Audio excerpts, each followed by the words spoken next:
Nous voilà arrivés dans la quatrième et dernière séquence de ce chapitre consacré à l'estimation de la qualité d'une méthode de mesure et nous avons positionné dans ce chapitre l'approche proposée par l'industrie automobile nord-américaine que l'on retrouve sous le nom méthode R&R pour répétabilité et reproductibilité, et on s'est limité dans cette présentation à l'application de cette méthode en présence d'un seul opérateur.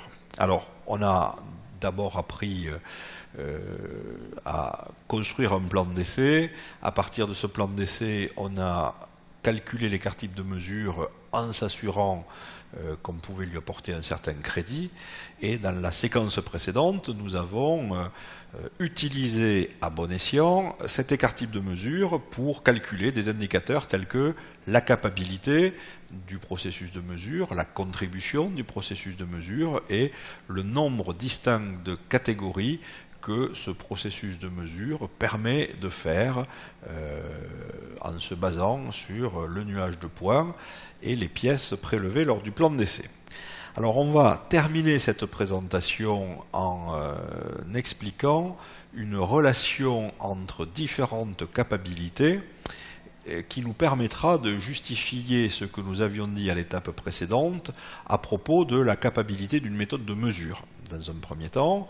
Ensuite, on essaiera de présenter la quantification de la capacité du processus de fabrication des pièces, même si on est un peu en limite ici des recommandations normatives, on peut avoir une estimation de cette capacité, et ça sera l'occasion de la présenter. En particulier, rappelons-nous qu'il y avait un décentrage, et enfin, on apportera une conclusion à ce chapitre. Alors, différentes capacités, on a vu la capacité de la méthode de mesure, qui était quelque part la comparaison de la flèche bleue qui traduit sur ces schémas la variabilité liée à la mesure à l'intervalle de tolérance fixé par le client. On peut donc faire la même chose avec la capacité observée. La capacité observée va nous amener à comparer l'écart type total. L'écart type total, c'est la racine carrée de la variance totale. Et la variance totale, on l'a déjà calculée, c'est l'indicateur, la statistique qui traduit la dispersion de toutes les pièces, enfin de toutes les valeurs autour de leur moyenne générale. La capacité observée, ça va donc être TS moins TI, l'intervalle de tolérance, divisé par 6 fois l'écart type total. On a ici une capacité de 2,89. On peut quantifier la capacité du processus de fabrication qu'on va quantifier à partir de l'écart type pièce. L'écart type pièce a été calculé dans la partie consacrée au NDC, nombre de catégories distinctes. De la même façon, la capacité du processus de fabrication, c'est TS moins TI, intervalle de tolérance fixé par le client, divisé par 6 fois l'écart type pièce. Tout calcul fait, 3,01.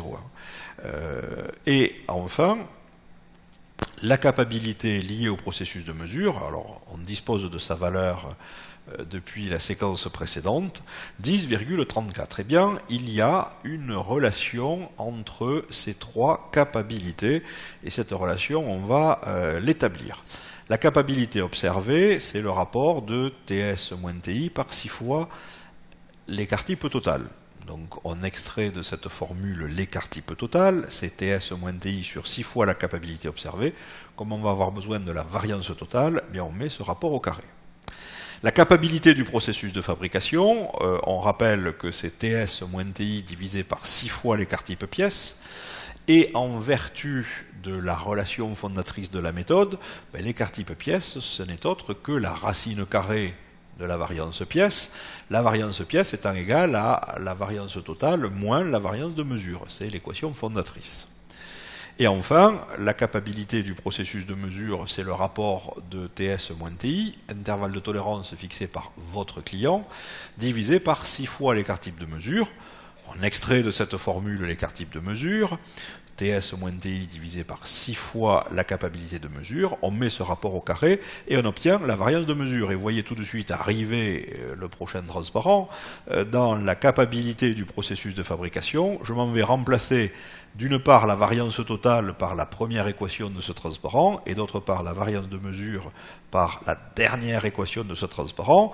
Les quantités TS moins TI vont se simplifier et je vais donc obtenir une relation entre la capacité du processus de fabrication, la capacité observée et la capacité du processus de mesure. Alors voilà ce qui se passe, je remplace la variance totale comme je vous l'ai indiqué par la formule, je remplace la variance de mesure par la formule et naturellement TS moins TI au carré au dénominateur va pouvoir être factorisé, sorti du radical et simplifié avec le numérateur. Ce qui nous amène, quand on met tout au même dénominateur, à la capacité du processus de mesure sous la forme de capacité du processus de mesure fois capacité observée divisé par la racine carrée que vous voyez au dénominateur. On va refactoriser en mettant au dénominateur la capacité du processus de mesure en facteur pour pouvoir simplifier. Et donc voilà l'équation au bas de ce transparent, qui traduit la relation entre la capacité du processus de fabrication, la capacité observée, ce que vous voyez quand vous regardez globalement le tableau, et que vous comparez cette variation globale à l'intervalle de tolérance, et puis au dénominateur, sous le radical, la capacité du processus de mesure dont nous avons parlé dans la séquence précédente. Alors on peut faire un graphique à partir de cette fonction, où on va représenter la capacité du processus de fabrication sur l'axe vertical en fonction de la capacité observée sur l'axe horizontal en prenant comme paramètre pour les courbes la capacité du processus de mesure. Et le rêve de tout industriel, c'est de pouvoir confondre ce qu'il voit directement, donc ce qu'il observe directement, avec la réalité de son processus de fabrication. Donc il faut, ou il faudrait, ou il serait souhaitable que on soit dans des conditions où finalement la capacité du processus de fabrication soit très proche de la capacité observée, ce qui voudrait dire que la contribution de la méthode de mesure serait petite. Et ceci se traduit par la première bisectrice de ce graphique. La première bisectrice va être relativement proche de la courbe rouge dans le plan de la figure qui représente une capacité du processus de mesure égale à 10. C'est pour ça que si l'on veut piloter efficacement des processus de fabrication, et quand cela est possible avec un coût raisonnable, eh bien, si on peut petit à petit apporter des actions d'amélioration pour faire passer la capacité de la méthode de mesure d'un niveau égal à 4 à un niveau égal à 10, eh bien, on pourra être content parce qu'on aura gagné en efficacité. Qui plus est, si on nous impose au niveau de la capacité du processus de fabrication des pièces, cette fois-ci, d'avoir des valeurs plus élevées que la valeur normative que l'on va voir et qui est égale à 1,33.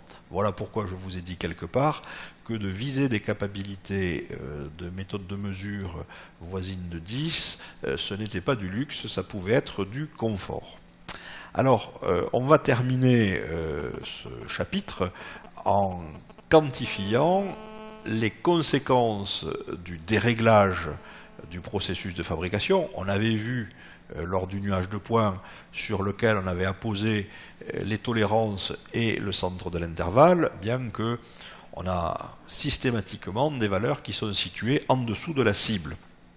Donc on a un décentrage, et on va se demander comment ce décentrage est pris en compte dans la capacité du processus de fabrication. Alors c'est ce que l'on voit sur ce chapitre.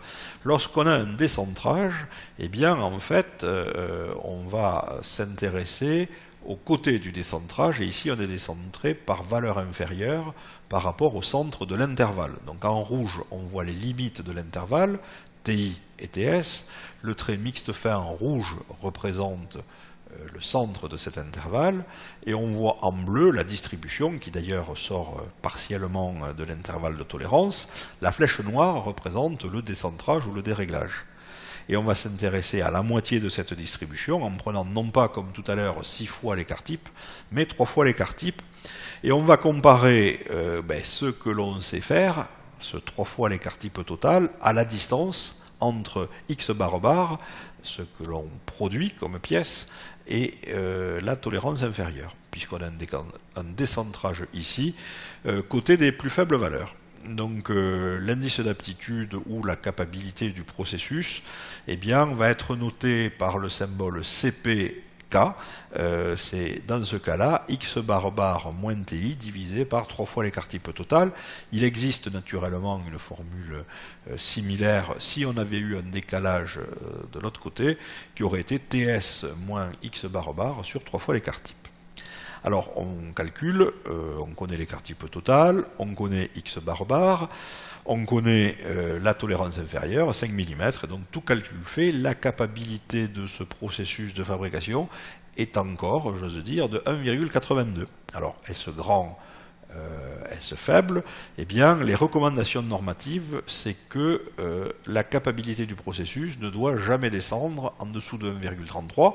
Donc ici, on peut être satisfait, même si on est décentré, mais attention, dans certains contextes industriels, ce CPK peut être porté à 2, voire à 4. C'est souvent le cas dans l'industrie automobile, c'est souvent le cas dans l'industrie de l'électronique, et donc il faut systématiquement tout faire pour minimiser la dispersion autour de la tendance centrale, et naturellement, il faut minimiser le déréglage, c'est-à-dire recentrer le processus. Alors, je répète encore que dans ce chapitre, on ne respecte pas tout à fait les hypothèses pour estimer proprement la capacité du processus de fabrication, mais suite à ce plan d'essai, on peut en avoir une première estimation, et je vous recommande de le faire systématiquement à la sortie d'un plan d'essai qui, initialement, était destiné à quantifier, et ça nous l'avons fait correctement, la qualité du processus de mesure. Faisons un récapitulatif. Pour quantifier la qualité du processus de mesure, il a fallu dimensionner un plan d'essai. Ce plan d'essai nous impose de prélever sur une période de production stable un certain nombre de pièces, donc un nombre suffisant pour porter crédit aux informations que l'on va calculer. Au moins 10 pièces. Ces pièces, on va leur appliquer au moins 2 fois la même méthode de mesure par un même opérateur, de façon à pouvoir quantifier la variabilité liée à la mesure. Et donc on est en présence d'un tableau bidimensionnel. La variation lue dans le sens horizontal correspond à la variabilité de la méthode de mesure. La variation lue dans le sens vertical correspond à la variabilité liée au processus de fabrication des pièces. Pour pouvoir mettre en œuvre pragmatiquement la méthode de mesure, on doit avoir au moins 2 répétitions, au moins 10 pièces, au moins 30 valeurs, et le même nombre de répétitions par pièce. On a transformé les étendues de variation en écart type de mesure. Cet écart type de mesure, nous l'avons validé parce qu'il n'y avait pas d'étendue anormalement grande par rapport à l'étendue moyenne, et on s'est empressé de transformer cet indicateur, écart type de mesure, en indicateur de qualité tel que la capacité, 10, en contribution, 7,81%, et en nombre de catégories distinctes. On rappelle des limites, il faut que la capacité de la méthode de mesure soit plus grande que 4, mais nous venons de voir que lorsqu'on peut, sans déployer trop d'efforts, atteindre une valeur égale à 10, ça permet de confondre ensuite la capacité du processus avec la capacité observée. La contribution du processus de mesure ne dépasse pas 10%, et en l'absence d'autres informations, on considérera que la méthode de mesure ne contribue pas trop à expliquer la variation totale des résultats. Et enfin, le nombre de catégories distinctes est un arrondi inférieur qui est parfois pénalisant. Ici, il est égal à 4, alors que les recommandations nous suggéreraient plutôt de viser 5.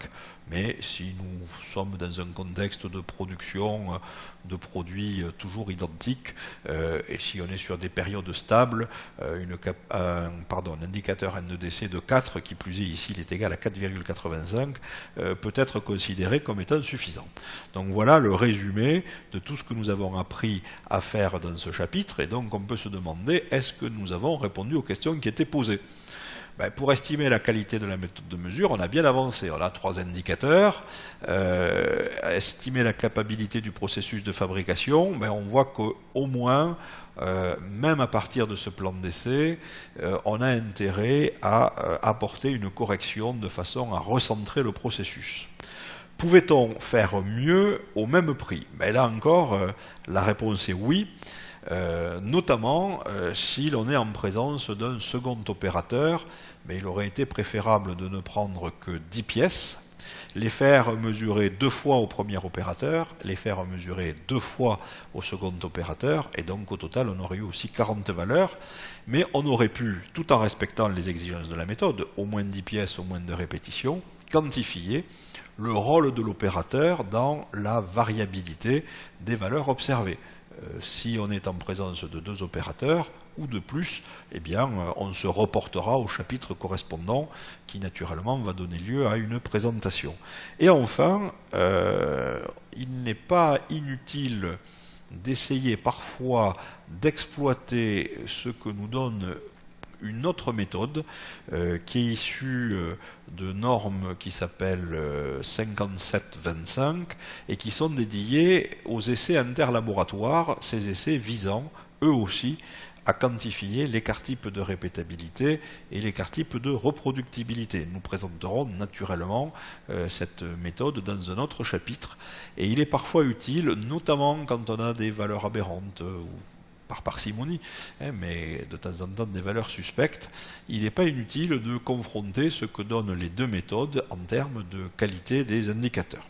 Alors par ailleurs, la méthode RR va bien au-delà de la simple fidélité qu'on a voulu quantifier dans ce chapitre. Il faut s'intéresser par exemple à la stabilité, au biais, à la linéarité de la méthode, mais à mon sens, l'indicateur premier qu'il faut quantifier, c'est l'écart type de répétabilité, que l'on peut confondre avec l'écart type de mesure dans le cas d'un opérateur, et c'est ce que nous avons fait dans ce premier chapitre.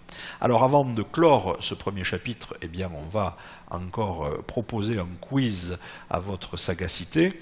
Quels sont les tenants et les aboutissants de l'écart type de mesure? Alors c'est une question qui va amener probablement une rédaction un peu longue et qu'il faudra structurer.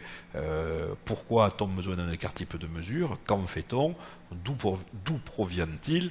Et naturellement, l'écart type qui est la bête noire de l'étudiant, il faut apprendre à l'apprivoiser et essayer de le définir correctement et d'illustrer cette définition dans un exemple, par exemple en reprenant les données de ce chapitre. Démontrer la relation entre la capacité observée, la capacité du processus de fabrication et la capacité de la méthode de mesure. C'est ce que nous avons fait au début de cette séquence. Pourquoi est-il confortable de piloter un processus de fabrication quand la capacité de la méthode de mesure est égale ou proche de 10 par rapport à 4 ? Et enfin, vous imaginez qu'une méthode RR a été mise en œuvre et qu'elle a conduit au résultat suivant. La capacité de la méthode de mesure, somme toute, paraît bonne, presque excellente, 8. La contribution de la méthode de mesure est largement inférieure à la limite des 10%, au-delà de laquelle on aurait proposé des actions d'amélioration.